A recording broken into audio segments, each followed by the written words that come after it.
I want to welcome everybody to our September 16th, 2021 Charlotte area SharePoint user group meetup. My name is Andy, and I'm one of the organizers here for KSIC.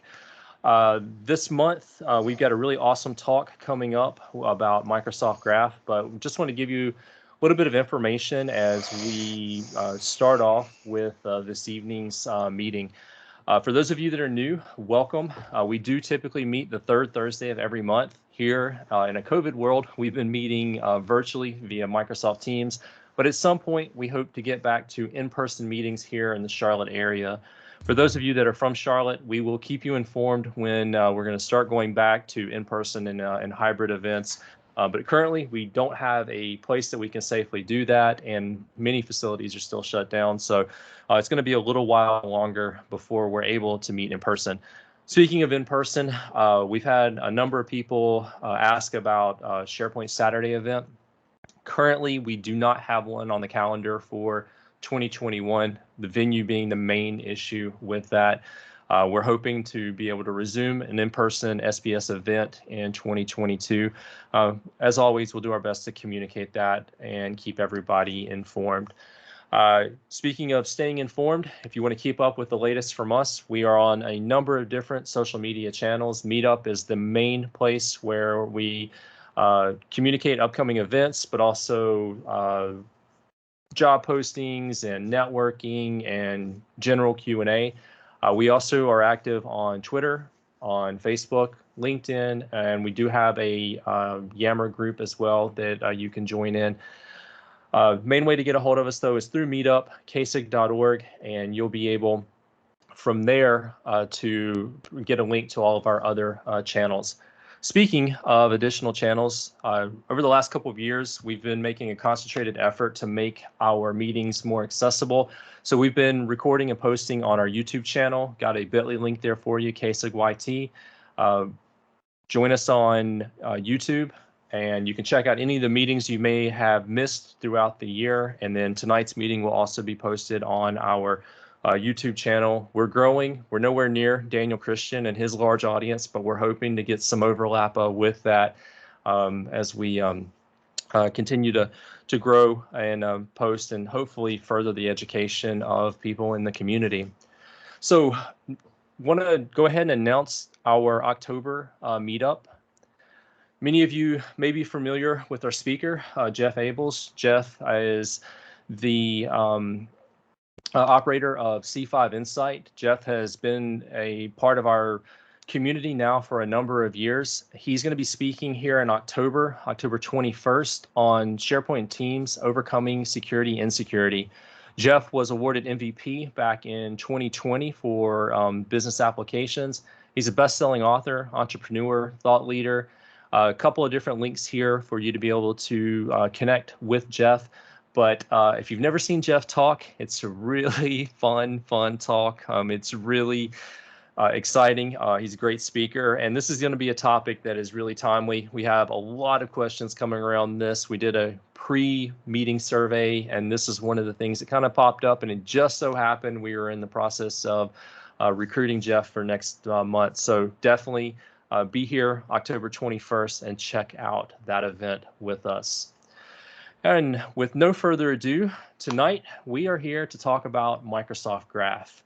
Now, when we were posting this meetup and we started mentioning Microsoft Graph, typically whenever we mention anything in the dev world, it kind of splits the audience a little bit. And so I wanted to make a point to emphasize that this is not just a talk for devs. This is going to be a talk for those of you that are like IT admins, that are IT pros, that are really trying to understand the capabilities of this platform. This is going to be a really educational talk for you. So we're here to learn about Microsoft Graph, and reached out through the community to a friend and colleague, Jeremy Thake. And Jeremy was nice enough to agree to speak here tonight, and he brought along a couple of friends. So I'm really excited about that. Just briefly, this is going to be a talk around Microsoft Graph, which is basically the gateway to data and intelligence in Microsoft 365. I'm not going to repeat all of this because Jeremy and his team are going to fill you in on the capabilities of this tool. It's been really exciting over the last couple of years to watch Graph grow from the outside. I've also been really excited to watch the team that Jeremy has put together and lead at Microsoft over the last couple of years develop. It's a really exciting time. For those of you that don't know Jeremy, he's been involved in the Microsoft world for quite a while. I know I first came across Jeremy's blogs on SharePoint probably 10 years ago, I think. That was a really great resource for me. And then I had the opportunity to actually meet Jeremy in person through SharePoint Fest a few years back. He is super active in the community. He's got a current podcast now, the Microsoft 365 Developer Podcast with Paul Shafon. They talk about Microsoft 365. Be sure to check that out. But Jeremy's currently the principal program manager for the Microsoft Graph Engineering team. He's been there for the last 3 years. As I mentioned, he's put together an amazing team at Microsoft. I've seen a lot of heavy hitters in the Microsoft MVP community get recruited to that team. It's been really cool to watch that team grow and develop from the outside. So I know I'm really excited about this. Outside of that, Jeremy is active in conferences and blogging and his podcast. Not so much on social media anymore, and I totally understand that. That's a crazy world, and getting separated from that can definitely help your mental health. In his spare time, he takes care of his young daughter in the Seattle area. So with that, I'm going to shut up and I'm going to turn things over to Jeremy and his colleagues. Guys, thank you so much for being here. The floor is all yours. And first, I just want to say, just thank you for doing these things. I know, Jeff Teeper, for instance, is a huge advocate and supporter of all these communities, but from my own personal perspective, it makes a massive difference when there's people like yourselves amplifying this in the local communities. And it's something that myself and Nik have done for a long time, being in this Microsoft ecosystem, and just appreciate you guys investing the time to help out and spread the good word, and appreciate everyone turning up today to hear from us. I'm going to keep this pretty free in terms of the structure of the conversation, and encourage you to put questions in the chat, and if you want to raise your hand to come off mute and ask those questions, we can do that too. Very, very flexible in how we do this. Just to introduce myself quickly, as Andy said, I work at Microsoft. I'm in the Microsoft Graph team. A year and a half ago, we formed a team called the Microsoft Graph Customer and Platform Experience Team, so CPX for short. And essentially, my team you can think of as the customer success team for Microsoft Graph. And so I have with me Nik Charlebois and Luberth Morera, who are both in my team that specialize in particular areas of Microsoft Graph. Do you want to just introduce yourself and your specialization, Nik, and maybe where you're from, just to show how global we really are as a team? Sure. Nice to meet you, folks. I know a couple of familiar names in the audience, so good to see old friends there. My name is Nik Charlebois. I'm based out of Ottawa. I specialize in something called Microsoft Graph Data Connect, which is one of the components of the Microsoft Graph ecosystem that allows you to pull data out of Microsoft 365 in bulk. Before joining Microsoft, I was a PowerShell MVP for a couple of years, and for today, my focus is going to be around the PowerShell Graph SDK. So, thanks, man. And Luberth? Hello, nice to meet everyone. So my name is Luberth. I'm from Costa Rica, so a little bit south compared to Nik and Jeremy. So I'm bringing the tropics to the team. I feel like I joined yesterday, but it's been 6.5 months already. So super happy of being here, learning a lot of things. And I had the luck, as you said initially, to join a very strong team that Jeremy put together. So I just feel like in Disneyland, I'm just learning new things every single day for free. Actually, I'm being paid for learning all of this. So super happy. That's awesome. I appreciate you guys coming on today. I thought we'd have a bit of fun with it, so it wasn't just me blasting, for an hour or so on the topic of this. And funny enough, I noticed you had the giraffe there, and our team hoodies actually have the giraffe directly built into them. So it's good to see it getting spread around. And obviously Nik's wearing a baseball cap. Luberth, you're gonna have to pull your weight a little bit here to get some giraffe stuff for your office. Yeah, I have to do something for sure. So the way that I wanted to kind of kick this off was framing what, the graph and how it is. And there are plenty of slides, but I don't think they add a lot to just like hearing it from me directly. So essentially in Microsoft Graph, it is the API to all of the data that's inside of Microsoft 365.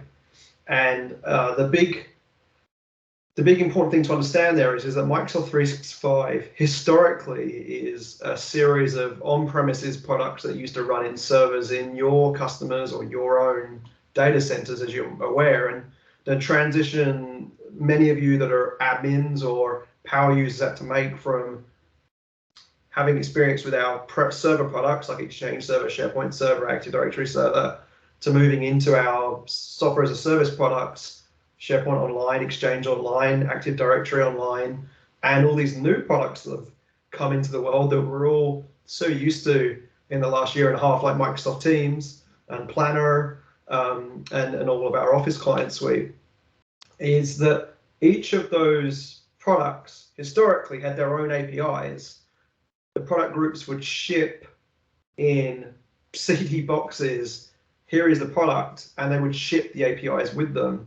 And then we moved into this world of the cloud, and each of those products came into the cloud, and business productivity online services, or BPOS, which then evolved into Office 365, which has now evolved into M365, just to keep everyone on their toes, is essentially now where all those products live. And the biggest bit of feedback we've always had, whether we're in the server world on-prem 15 years ago to now in modern day, is they want one consistent way to interact with all of those products as a developer, as an IT pro, as an end user. And there was a small conglomerate of people, which Yin Arenas, who you're probably familiar with seeing keynote speaking, who is my manager, is the group manager for our group. And there was a series of others, basically got together as an initiative across many different groups across Microsoft and said, we need to come up with a consistent API interface for all the products we have in the cloud. And originally that started as an agreement between the SharePoint team, which was what Yina was part of at the time, the Exchange team, which is actually where our group now sits, and the Azure Active Directory team. And that was the initial kind of wave of this consistency of an API across those three products. And then over the years, what's happened is we've driven a Microsoft a mandate that any net new product or any existing product should be releasing net new APIs on the graph and net their own standalone APIs. So what this means is there needs to be like a whole infrastructure internally at Microsoft to agree on like a standardized way of shipping APIs and the shape and the docs and the samples and how we have an API playground for it. And you may have seen people like Daryl Miller and Gareth Jones, who are API architects, and Dan Kershaw and Olga now as well, who essentially review all those different engineering teams across Microsoft's APIs to ship onto this endpoint. And so our team works with probably 50 plus engineering groups across Microsoft that are involved in shipping APIs onto this one large Microsoft Graph API surface. And so it's no small task, but the benefit as a developer is that once you've learned how to use the Microsoft Graph once, you can use it for any product with some caveats on M365. And it also means that whether you're a developer coding against the REST APIs, or where Nick's going to show later on, you're a PowerShell or administrator and you want to use PowerShell to do it, is that once you've learned that tooling once, you can connect to all of that, those API endpoints using that same flow. And it's been a fun journey. And in the last 4 years being in the team, we've evolved significantly. We've grown significantly in terms of the footprint of the APIs that are available on the graph. And I think we've done a much better job than what we would have done if we'd have had every single engineering team going off and doing their own thing. It would have been a very, very hard world to live in if that would have been the case with Microsoft 365. And so the best way to kind of walk through this, I found with an audience such as yourselves, is to actually, let me just talk through it. Let me just share my screen. It's just to walk through some what we call blueprints. And if I just show my screen, and Nik or Luberth, can you just let me know you can see that? Yeah, he's nodding. Oh, good gracious. It's been a long time since I've done a presentation. And so essentially, it is really the API to connect your apps to M365 data and services. And I'm just going to hide this completely, as much as I love seeing Luberth's face. Is when I talk about apps, this could be a developer building a software app that's going to run for multiple customers around the world. And there are many, many ISVs that you can think of that build these apps when you've been to conferences and you walk into the expo hall that build applications that will support multiple customers. But this could also be an app like a custom-built .NET application, like Luberth's going to show, that connects to the graph, that's solely built for that customer. And we tend to call those internally at Microsoft and in our documentation line of business applications. But when we also think about apps, we also think about power users that are maybe using Power Apps or Power Automate or Dynamics 365 that also need to connect to M365 data and services. And those are other applications as well. And there are many, many, many other apps that we can think about when we talk about what connects through the Microsoft Graph. And where we also think about the Microsoft Graph is it's not just about your applications that you build in your own experiences. It's also about how you build into our experiences. And that could be you're building an add-in in Microsoft Word, and you might be servicing up your own business data as part of that task pane in Word or PowerPoint and Excel. But you could also connect to the graph to bring in more information from M365 directly into the add-in in Word. Or even in Teams, in conversations, whether it's a bot that you're running that you might be having a conversation with, that bot might need to go converse with the Microsoft Graph to pull data into the conversations to help the bot help you through a particular business process.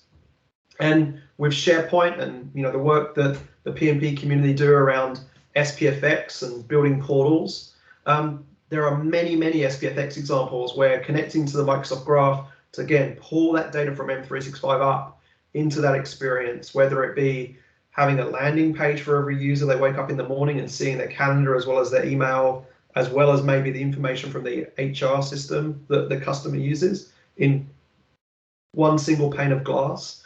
The graph is there to allow you to surface that data in a read view, but also then to write back to that as well. And that's super, super important as a concept here is that essentially the graph is our API that allows you to build experiences, whether it's in ours or your own, to make your users' lives a lot easier.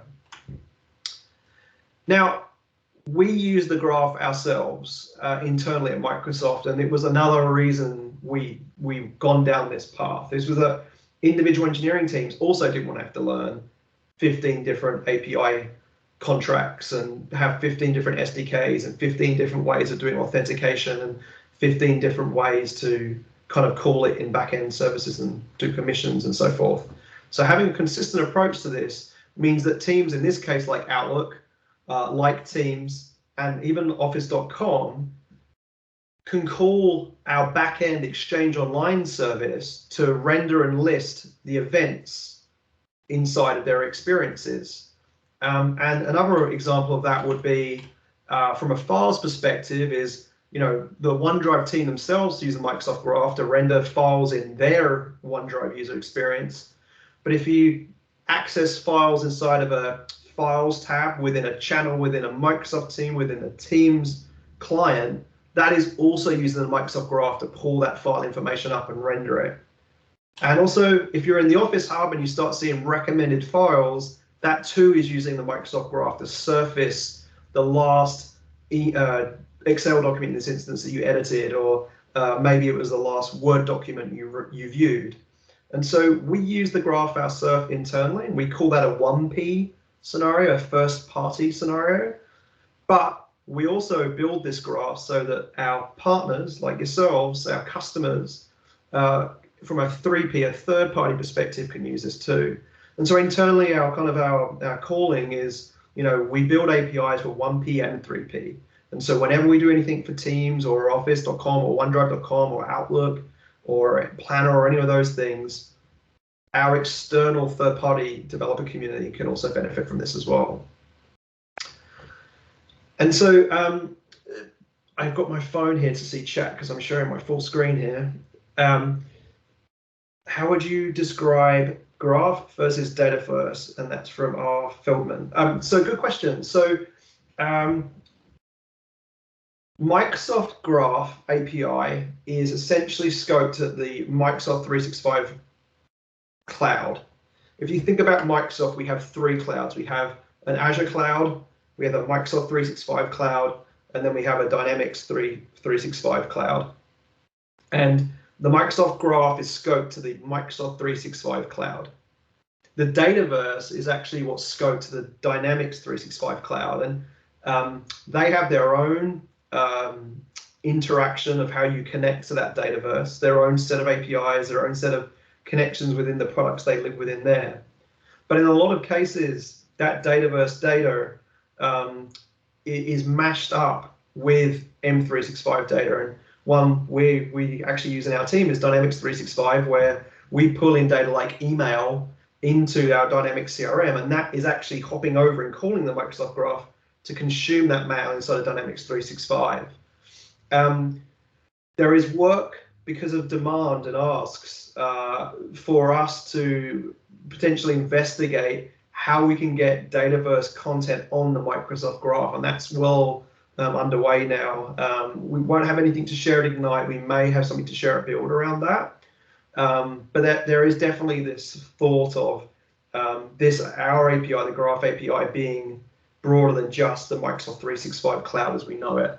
And the other example would be there are connectors in Power Automate and Power Apps that call the underlying Microsoft Graph, but you don't really ever know that. You pick the calendar connector in Power Automate.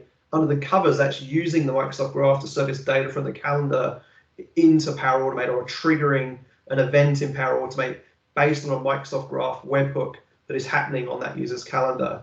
And so there is fair crossover in the user experiences, but ultimately that data is very separate in the way the Dataverse data is handled and connected to, and how the Microsoft Graph data is connected to.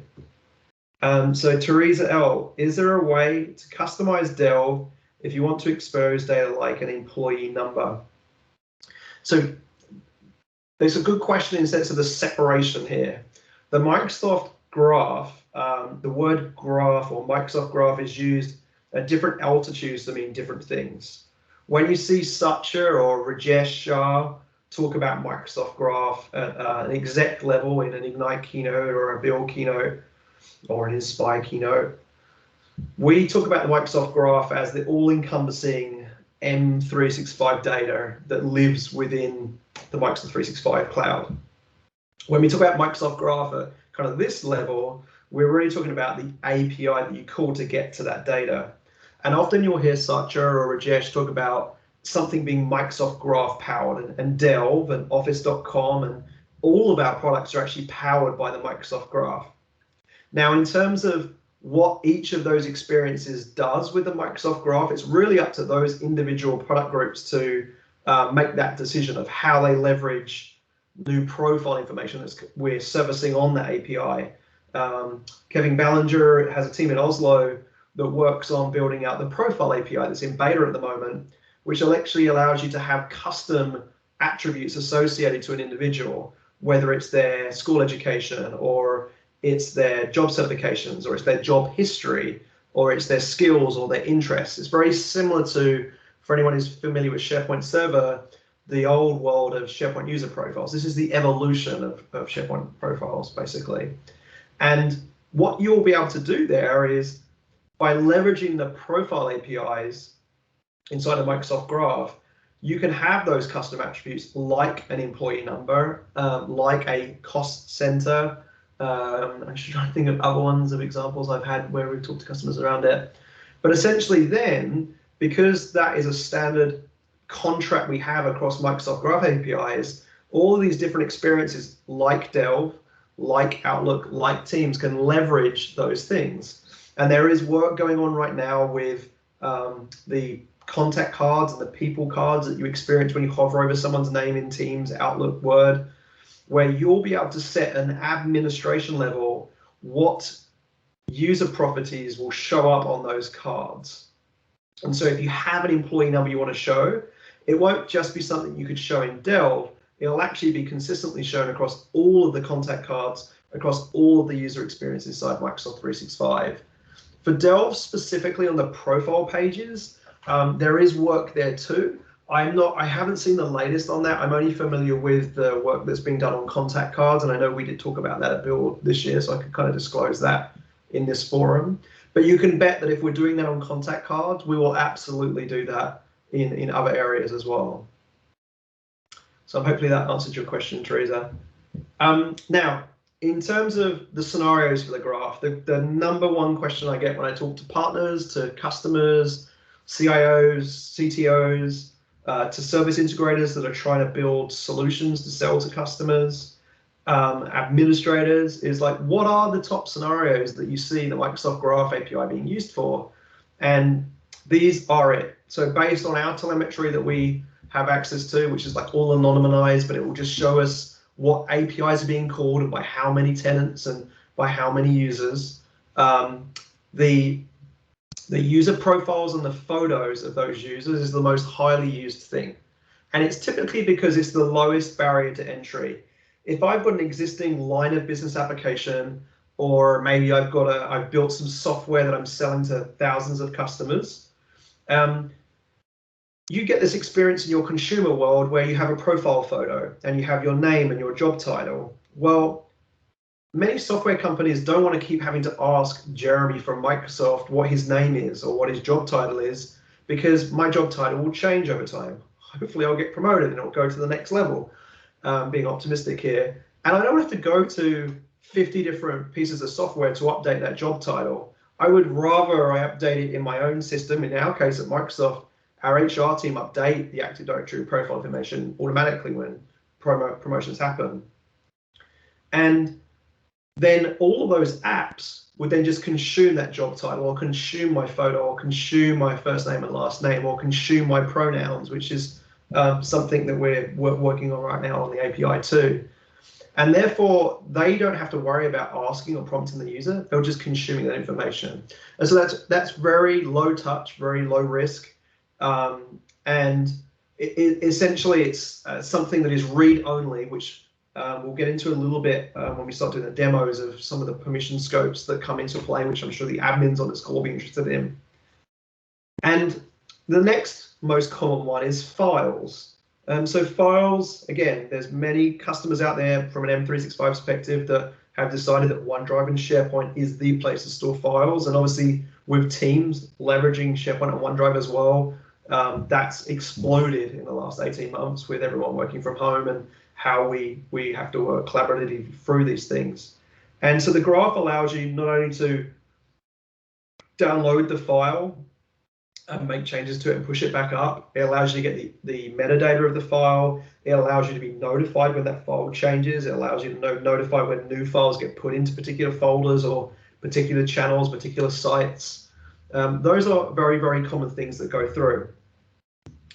And then the third one will be the events or the calendars. And this one's really interesting. And I'll share an actual partner story with this one because it's very top of mind because it's just been happened. But if you're familiar with a company called Workday, Workday have a learning management solution that basically in this world of being remote is how do we train people and get on their calendars when new content has to be distributed to employees based on a business unit or a department or maybe a regional office.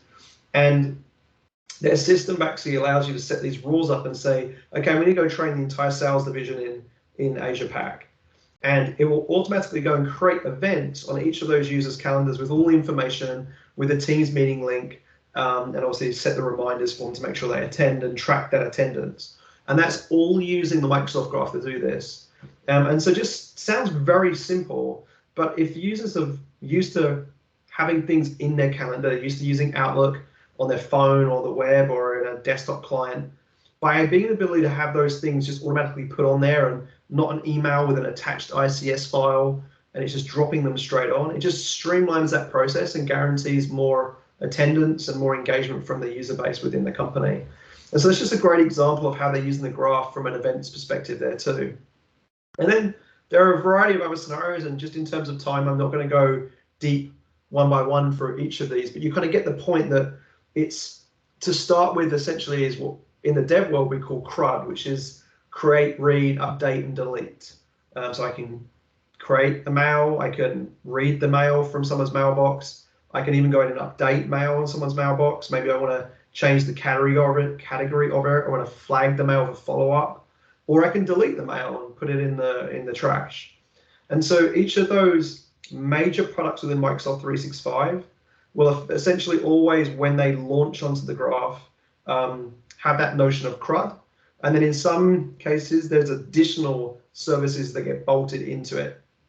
And so some of those can be things like search, the ability to do search across the entire Microsoft 365 tenant on those key entities like user profile, files, events, mail, Teams messages, tasks, contacts, where you could do a keyword search to say, show me everything that Jeremy has updated in Teams or files or events, and it will list all those things out for me. So one thing I wanted to highlight is that just the value of some of these areas, and then we'll get into some demos.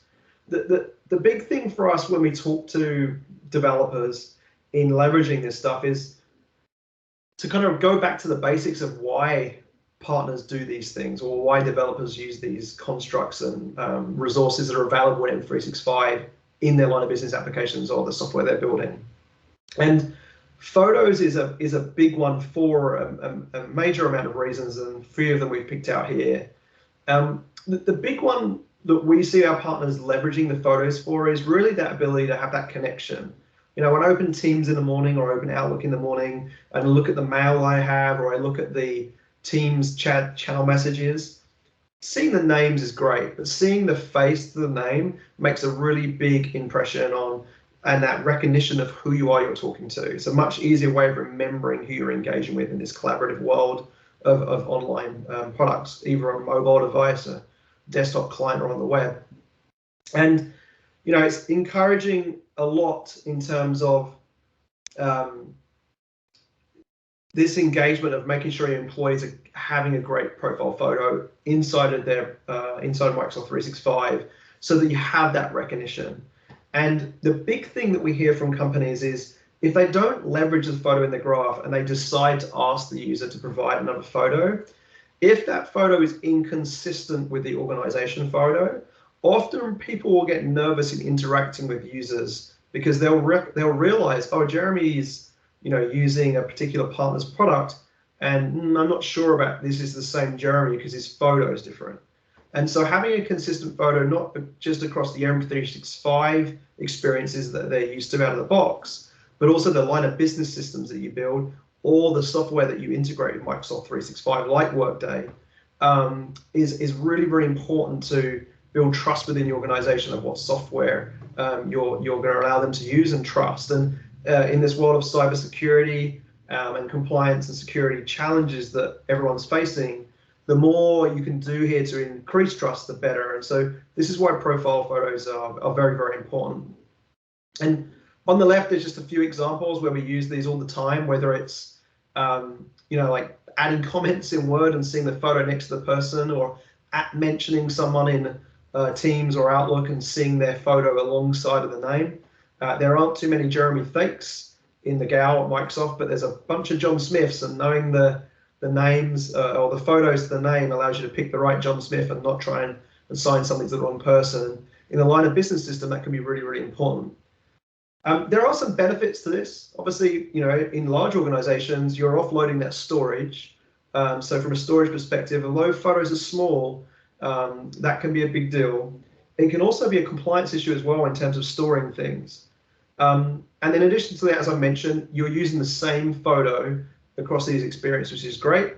And the extra benefit we have on the Microsoft Graph is when you upload the photo, our underlying service renders that at various different resolutions. And so when you ask the graph for the photo, you can say, hey, I need it at this dimension or that dimension. And we have these common dimension sets that we leverage in Outlook and Teams and Delve and SharePoint and so forth to do those different sizes. So we do that work for you, which again is just one extra saving, and it's something that, again, we use this internally, and therefore you can leverage that same benefit as well.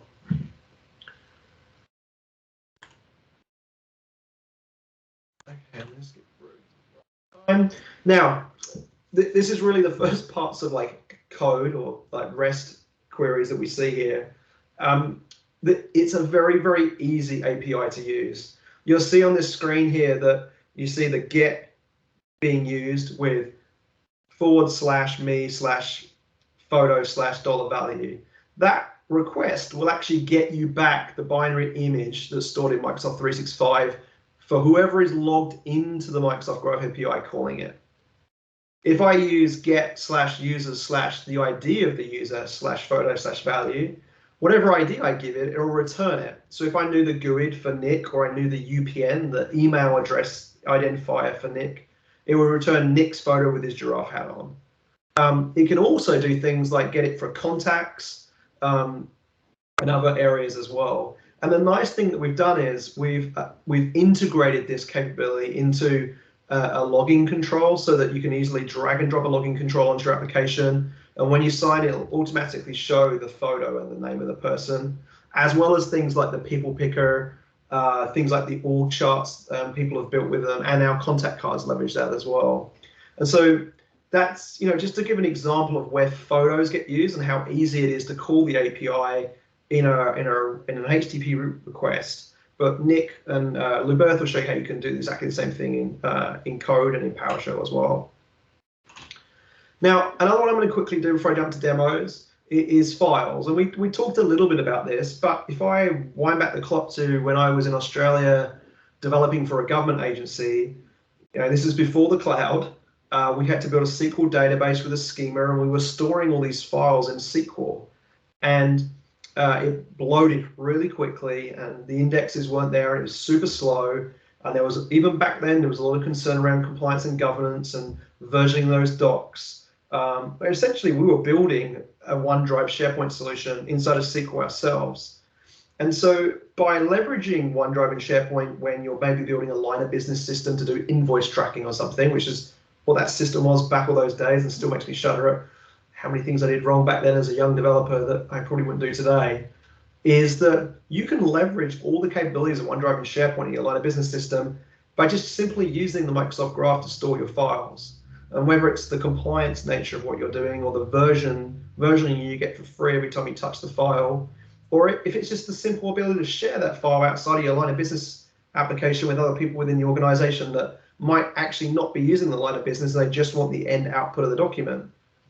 But things you'll never be able to build without dedicating 2 years to this product would be to build the co-authoring capabilities that our file experience has in the mobile apps, the desktop apps and web apps, where it allows you to have maybe an invoice that you're working on and then a line of business system sitting on top that's managing all those invoice tracking systems to the business process that you're building.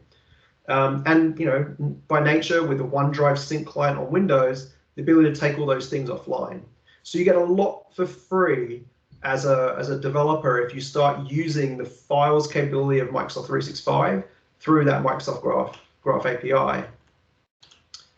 Now, obviously, there's a savings in operational cost. You're trying to build a business application for invoice tracking. You're not building a file management system. And so by leveraging ours gives you a lot of acceleration to go to market and reduce your costs. And obviously, every time we update OneDrive and SharePoint, you will get the benefits of that with the way you're managing files. You don't have to go build a security model, and things like freebies, like having 320 different file types that we handle. We've seen a lot of architectural firms building on the Microsoft Graph with the Files API for managing CAD diagrams, knowing that there's native support for them if they go look at them once their business application has saved the file into OneDrive, to see those with thumbnails and so forth inside of the File Explorer in Windows, for instance.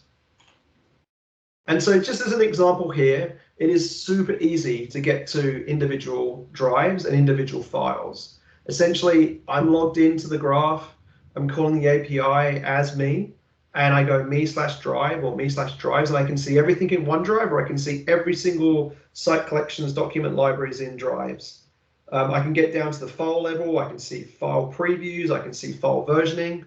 All those things are available inside of that experience when you're manipulating files, like we just talked about from those scenarios. And it's very, very easy to do things like show file previews in your web or native apps or desktop apps directly embedded into your experience, which is a really nice touch, much like you see in office.com when you see those suggested files that you might want to open. You don't just see a document icon for Excel, you actually see the Excel sheet in its current case. We do that through the Microsoft Graph to pull those thumbnails across. So hopefully that gives you a bit of an idea about the common scenarios and what can be done there. What I'm going to do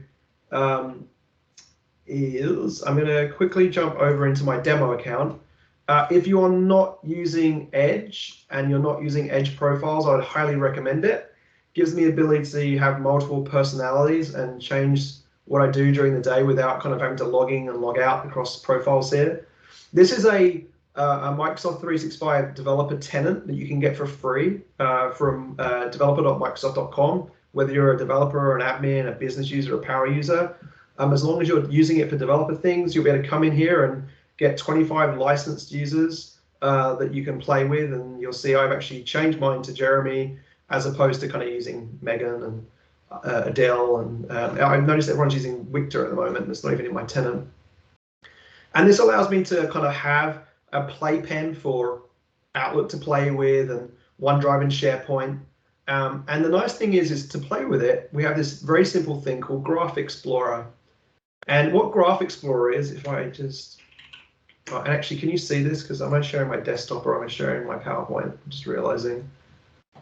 Yeah, no, we can't see you. Yeah, okay, I figured that as I jumped out. Let's share my screen. Sorry, no one called me out on that. You see, I'm a bit rusty on this whole presentation thing online. Is essentially inside of Graph Explorer, which you can get to at developer.microsoft.com/graph, and then click on Graph Explorer up here.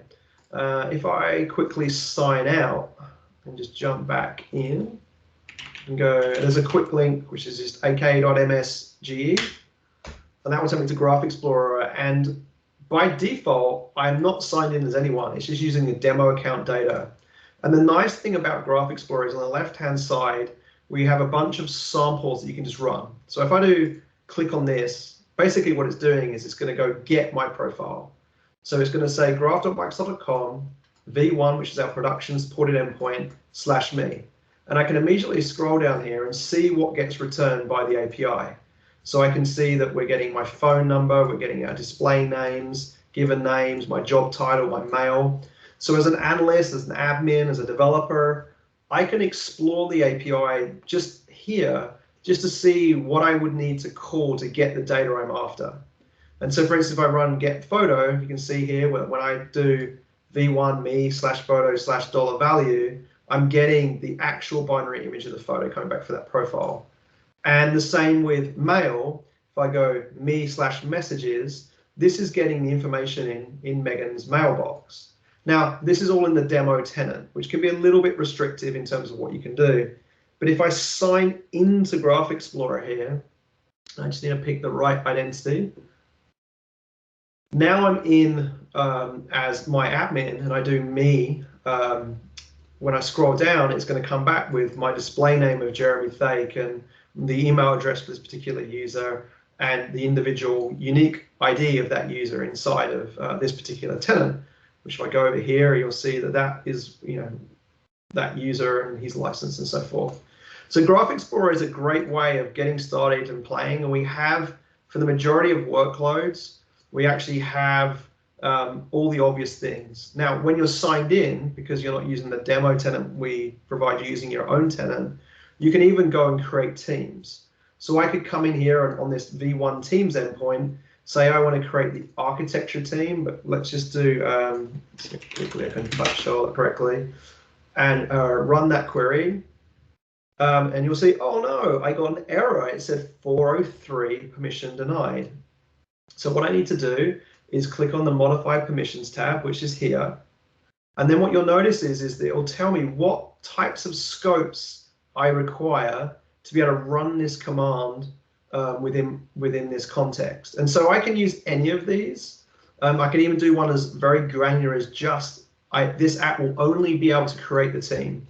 But what I can also do is just say, okay, well, I want this group read write all. And if I click on here with one button click, this will show you the experience what any line of business application would have if it was asking for those permissions.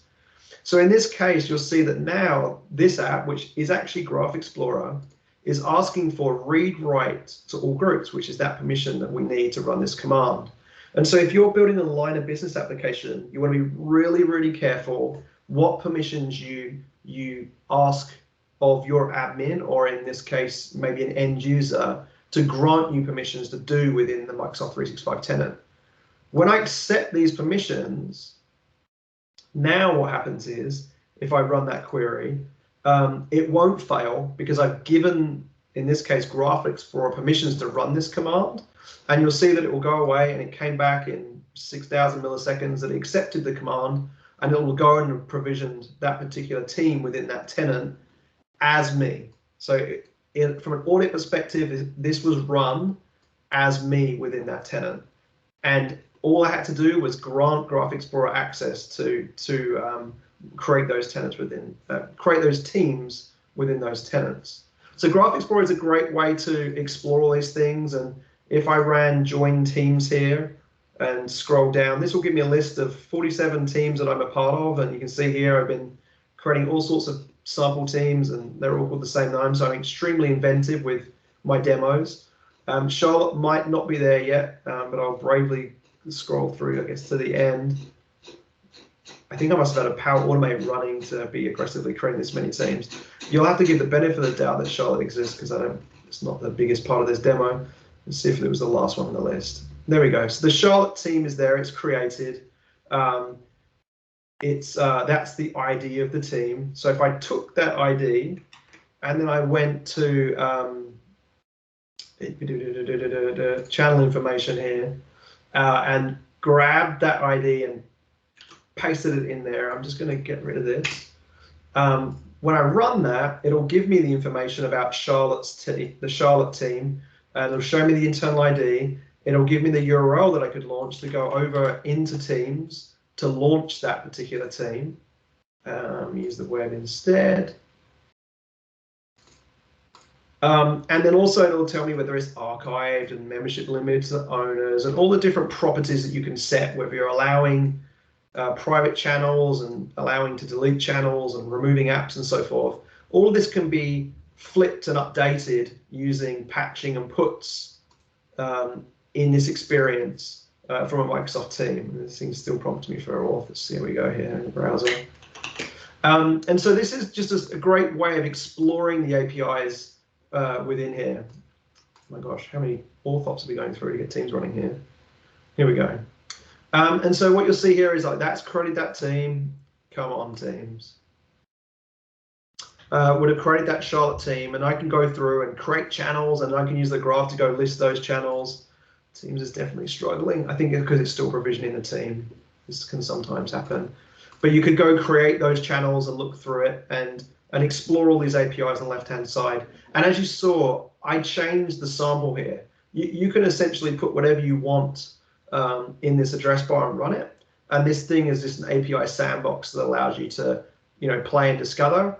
And it's very helpful with this permission tab because it'll allow you to see all the different permissions that you need to run that query, which if you go over to, if I went back to the Microsoft Teams and you scroll here a little bit, I've got it zoomed in, you can actually hop over to the documentation here and see all this documented. So these are the different permissions that you can use to be able to run this. And then here are all the examples of this, and you can see it in all the different languages and grab that into your .NET code, or if you're crazy and use Objective-C, you can grab that code and put that into your iOS application as well on Java and JavaScript.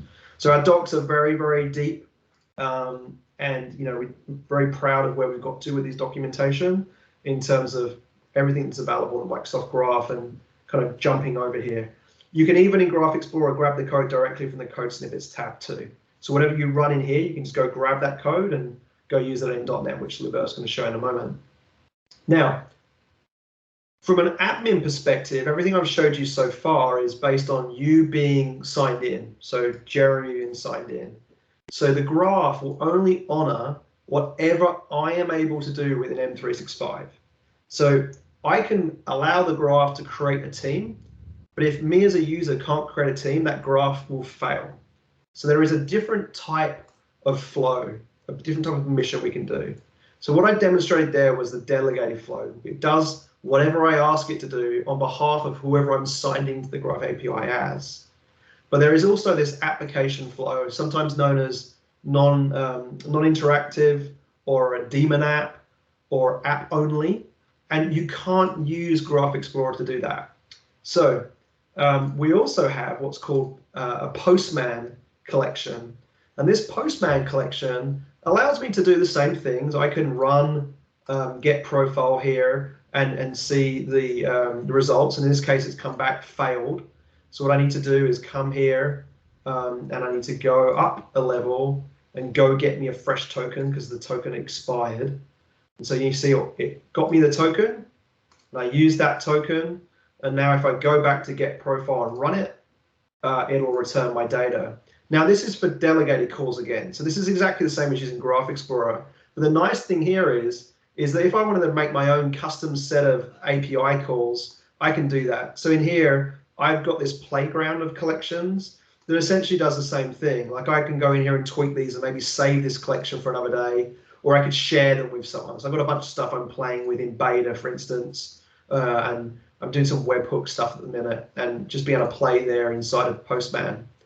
But what you can't do in Graph Explorer that you can do inside of Postman is I can call any of the application permission endpoints, whether that be inside of Teams, whether it be getting messages of not just me as a user, but any user within the organization, as long as I have permission, it will return those things. And so I'm going to skip those to let Nik show that, but I just wanted to call out that there are other API playgrounds other than just Graph Explorer. Postman exists. And Nik, I'm going to hand it up to you to talk about the way that they could use PowerShell to call the Microsoft Graph as well. Sounds good. Thank you, sir. Yeah, so Postman is great, but my tool of choice is definitely PowerShell, right? So using the PowerShell Graph SDK, we can essentially go and query the graph using either delegated or application permissions. Before we get started, I just want to give you an overview of the Microsoft Graph PowerShell SDK, right? So in the PowerShell Gallery, if you go in, you're going to find several modules that have the name Microsoft.graphs on them. Actually, there are 43 distinct modules, right? So the way we've done it is we've actually split all the different workloads and all the features that we have on the graph across multiple workloads, or across multiple modules, sorry, to keep them smaller, right? So if you were to go in right now and do install module Microsoft.graph, you're in for a treat. You're going to go and download the 43 modules, which is about 1 gig in size. Okay, so what you want to do is you want to be selective and go, all right, so you know what, I want to write a script that will deal with SharePoint Online Sites. So I'm going to go in and grab the Microsoft.graph.sites module. Overall, right, so what we've done is we essentially built wrappers around the Graph API endpoints. And there's a total of 6,700 different commandlets that are available as part of the Microsoft Graph PowerShell SDK. What I want to do is real quick, right? So if you want to figure out what are all the modules that are available, what you can do is you can just quickly ping the PowerShell Gallery with a find module command. That's going to return the list of all the modules that are available. You can have a quick peek at the list. We have stuff around compliance, device management, files, sites, planner.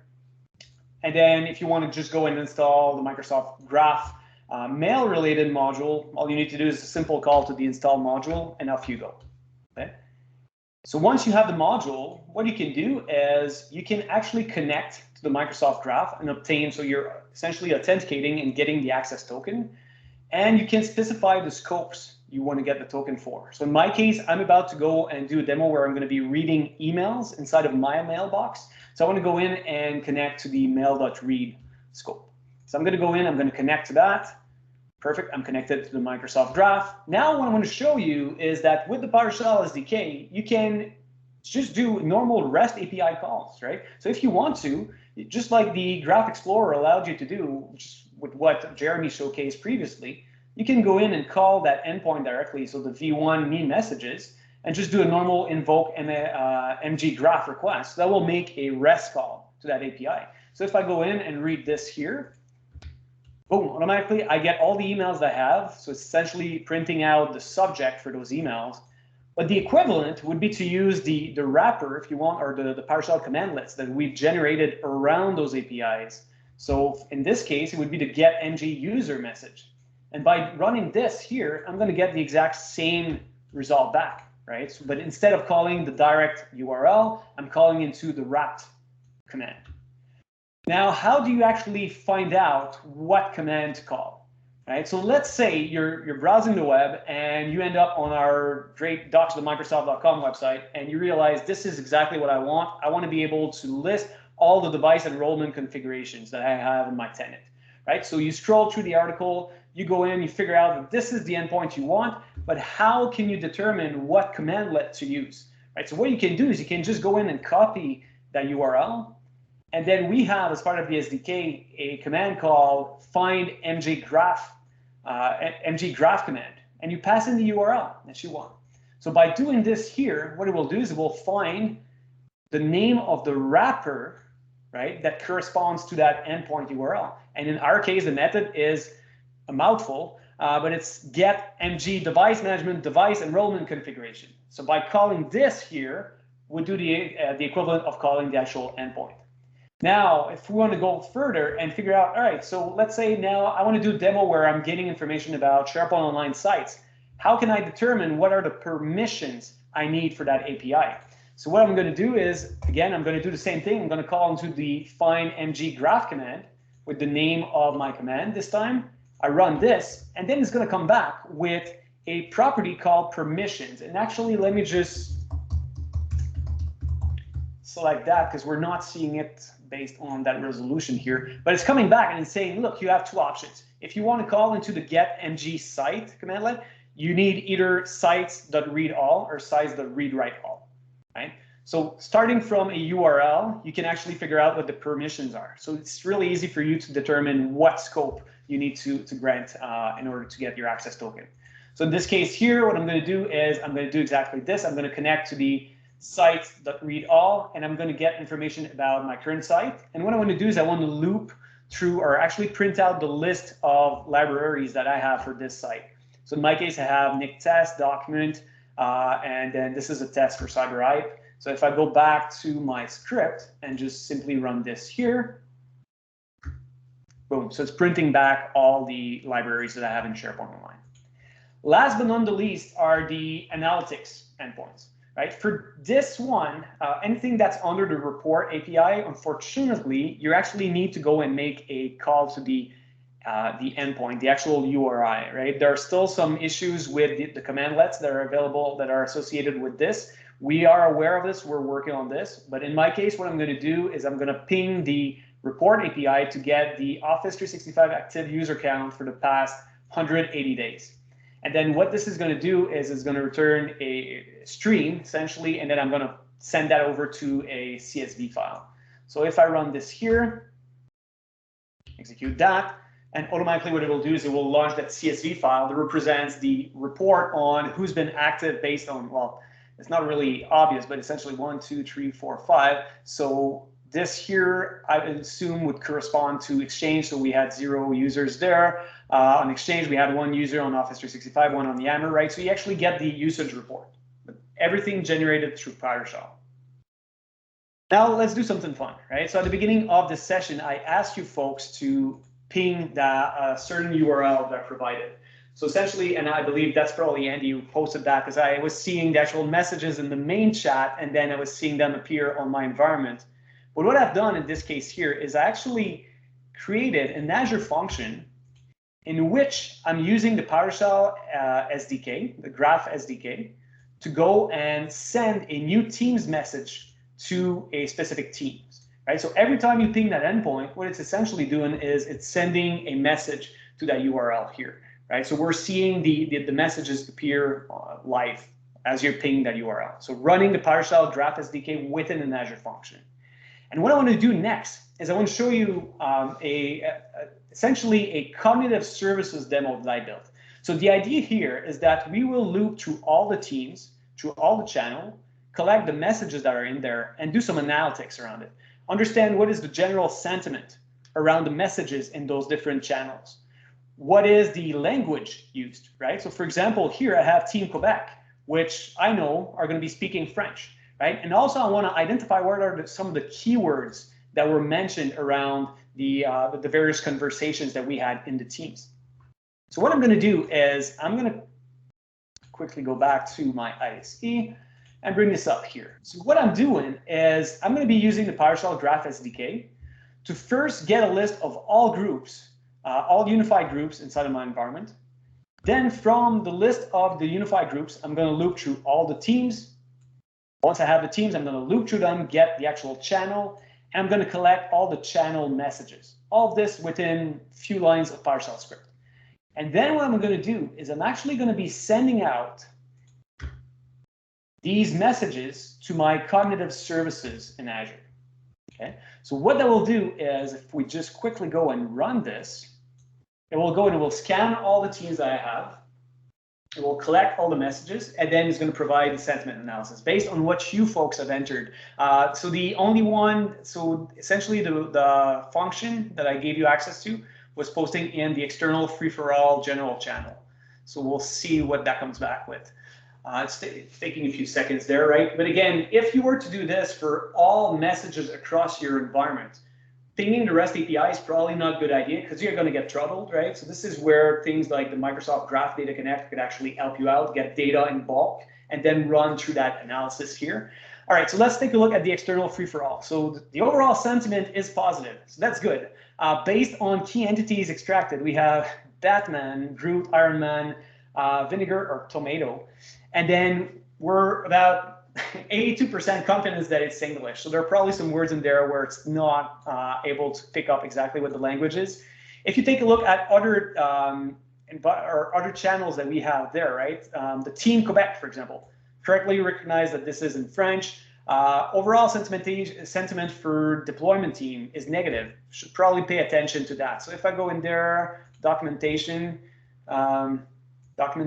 so bad it's not even funny, right? So just a fun demo will just show you how to actually combine data extracted from the graph with what we have in text analytics in Azure Cognitive Services, right? So again, for me, if I want to get started and test out the Microsoft Graph, first thing I use is PowerShell, but it really depends what you want to use, right? I mean, we have the Graph Explorer, we have Postman, PowerShell is another great tool to get started. So on that note, I guess, is Luberth up next, or Jeremy, you're coming on back? Yeah, no, that was great. I hadn't seen that done before. That's a cool one to show. I'm definitely going to poach that for something else. It's great. Luberth, do you want to talk about a little bit about what you've been doing around the .NET APIs and calendaring API for the folks? Yeah, definitely. So as Nik said, he has his preference. I'm going to share my screen. So let me know when you can see this. Can you see it? Yep, we can see it. Yep, we can see awesome. Okay, so in my case, if you guys go here to developer.microsoft.com graph, you select get started. So let me go back. Actually, it's better this way. If you go to the graph homepage, get started, and you select, in my case, .NET Framework, you can find these two options for you to play around with. You can either follow a tutorial to build your first application in a short period of time, or you can download a working project and then start playing around with. So my demo here is very simple. So pretty much this is a homepage for one of the users. I will go back to the code in a few minutes for you to see how to utilize the SDK. But I'm pretty much logging in with this user, Alex, right? And if I click on the calendar, I will get some data for different events on Alex's calendar. So I could do whatever I want here. This is a independent web application that we coded with a few lines of .NET code. And the idea is you can, bring all of the details and information you need from either, your mail, calendar, as Nik also showed, from Teams, and in general from M365, right? If I if I go to the administrator, the one who's creating the event, for instance, and I just move this event, change the date, the small application that I put together is showing just from now to 7 days in the future. So we shouldn't be getting the demo test event 2 anymore once we query the graph. And you see it's not here because we are only querying the calendar view between now and 7 days from now. If you go again and we just create a new event,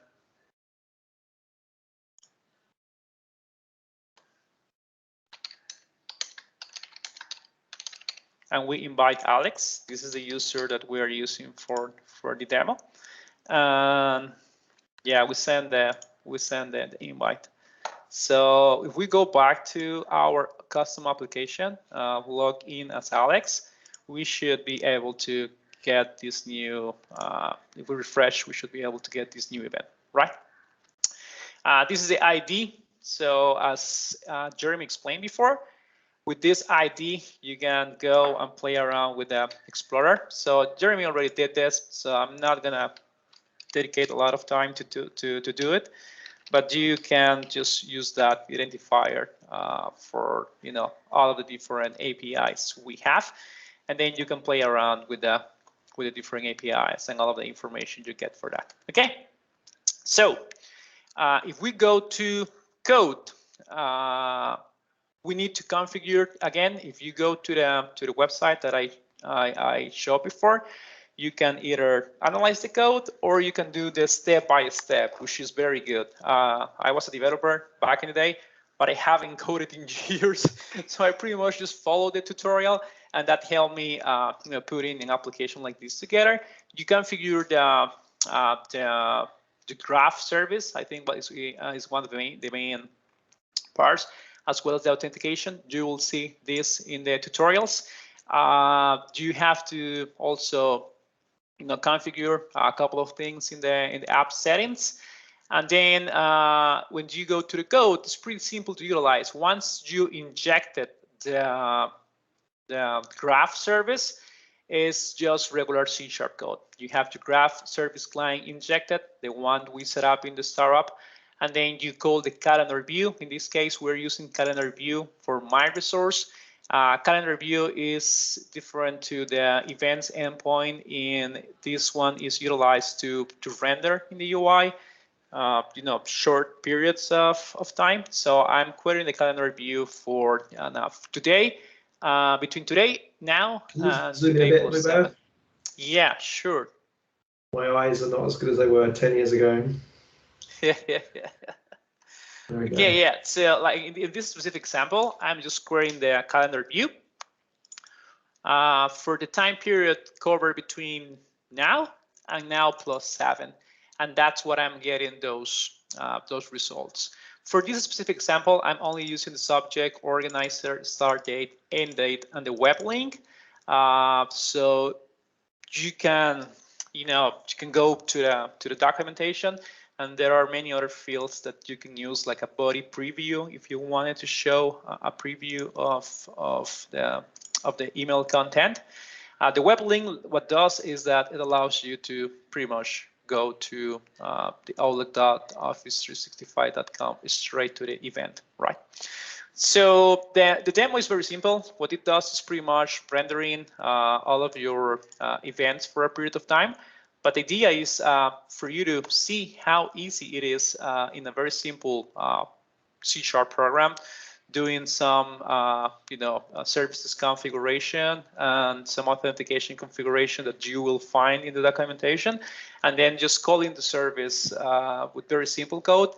you can actually integrate, pull all of your data from Office 365. In this example, calendar from Exchange, right? As Jeremy said before as well, it's very important to highlight that you need to consent different permissions, right, for your application to work. So I haven't tried this. I don't know if it's going to fail. Hopefully it doesn't fail. But if I go to the application and try to log in with a brand new user that I haven't registered yet, so let's do that. If I go here and go to the in private mode and select a new user that belongs to my AAD, but have never used the application before, like this one, yeah, that one should work. And I will most likely get a screen asking me to consent all of the permissions the application gets, which is pretty much all of the scopes that I indicated here. Yeah, that's a good point to break in terms of it kind of marries up to Daniel's question too. If you look on that screen, Luberth, in this instance, Luberth logged in as Adele. Adele never used this line of business app before, and it prompted for Adele to consent permissions to the variety of different Exchange Online permission scopes required for this app to work. Most organizations will do what's called a full admin consent, which means that when they consent the line of business application, they will consent it on behalf of all of the users or a group of users. And therefore, when any end user uses the app for the first time, they won't get that consent prompt. And so to Daniel's question in the chat, which was like, with a large company, if we think about like who should own Azure AD for API permissions, like in this case, you'll see there that that demo app has some fixed permissions that use the read, but there's some dynamic permissions for this application as well. Who should manage this? Who should be the one that's in control of approving apps that want to be connecting into Microsoft 365? And typically in the conversations I have with the large global enterprise customers, it is often the SharePoint team that are the ones that own that permission scope. I do see teams that maybe essentially don't like vanilla have access to Azure AD at that level, is that it then becomes by default de facto that the Azure AD or the security group are the ones that own that. The most successful companies I've seen in terms of governance around line of business applications has been that they formed a V team. So if there is a SharePoint group within the company, and there's an Exchange group within the company, and then there's the AAD group within the company, is that there's a V team which has all that representation at the table. And obviously now with Teams being so predominant, that kind of happens as well. And so that's what we typically see happening within customers, is that it isn't any one person's ownership, because obviously the data for the graph can come from a variety of different sources. And if a line of business application is asking for access to SharePoint, really that SharePoint admin team, if it's different from the Exchange admin team and the Azure AD team, should also be the ones that are part of that discussion and that decision, and how they govern applications that are being plugged into that M365 environment. There is some work going on inside of the identity team right now to provide better guidance on how that can be managed and monitored. And there are tools that we're working on to basically make that clearer on, like, here are maybe the riskier applications because they're asking for bigger, broader consents that give an application access to lots and lots of things within inside of the Microsoft 365 tenant. The demo I did where I picked group readwrite.all essentially gives you read-write access as a user logged into an application to all groups, which therefore means all team sites, all site collections, all Outlook Calendar One groups. And so that permission scope is very, very broad, that app could access any SharePoint site that I have access to. And so you just have to be aware when you're picking the consent level, especially in a software app business where you're going to try and sell this to multiple customers, that you're trying to pick the most fine-grained permissions so that when you get to deployment time, the individual customer isn't like concerned, or in some cases blocking you from using that permission because it's too broad. And so that's definitely something that you have to do in your planning phases of working out what permission strings you need. And this can come up to admins in the room, for instance, that are using PowerShell, that you might not be the admin of the tenant and you want to run some PowerShell stuff like Nik was just doing. That's going to need group rewrite all permission or group read permissions, which your tenant administrators might be kind of nervous to give you, because it will give you access to all of those Teams channels. And in some cases, if you do it in application mode, it's going to give you access to every single team channel, whether you as an individual has access or not. And so security and compliance obviously comes a big deal into the graph, and just being considerate with how you build your apps and manage permissions is really, really important. So we have time for some questions. I know you guys wrap up at 6:30, but is there anything else you have to ask? We've put the links in the chat window here. In actual fact, I was going to share my desktop with the slide with these on them. But I'd recommend, if you haven't signed up for the developer program, please go to developer.microsoft.com, Microsoft 365 Dev Program, and sign up. You'll get a free tenant you can use for developer purposes. You can go play with Graph Explorer at aka.msge and have a look at our docs at aka.ms graph. Cool. And I'll just have a look, see if there's anything coming through on the chat.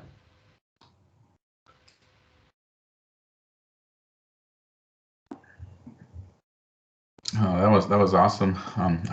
I personally liked the PowerShell script demo. I figured that would get some of you excited. Yeah, that caught my interest. That was pretty awesome. And there's a bunch of great videos on our YouTube channel as well, the Microsoft 365 developer YouTube channel.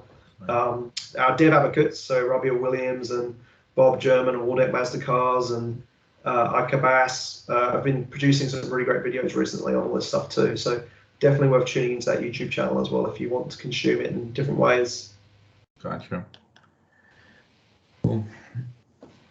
Anybody, any questions?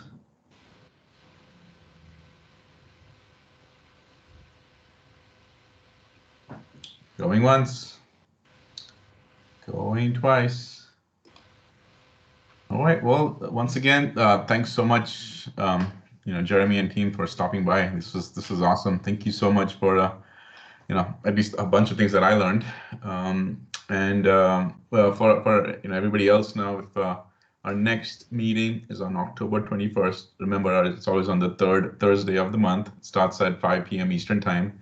And we have Jeff Abels, and he'll be talking about SharePoint and Teams overcoming security insecurity. So that's definitely a really good topic for people in all different walks of technology, from admins, users, so on and so forth. So just stay up to date on our meetup place, because that's where we go and post all this information and any other updates. So if you haven't already, just go sign up for that. And other than that, enjoy your evening. Until then, we'll see you next time. Thanks, folks. Thanks for arranging this, and thanks to Nik and Luberth for stepping in with the demos too. Absolutely. Thank you. Thanks, everybody.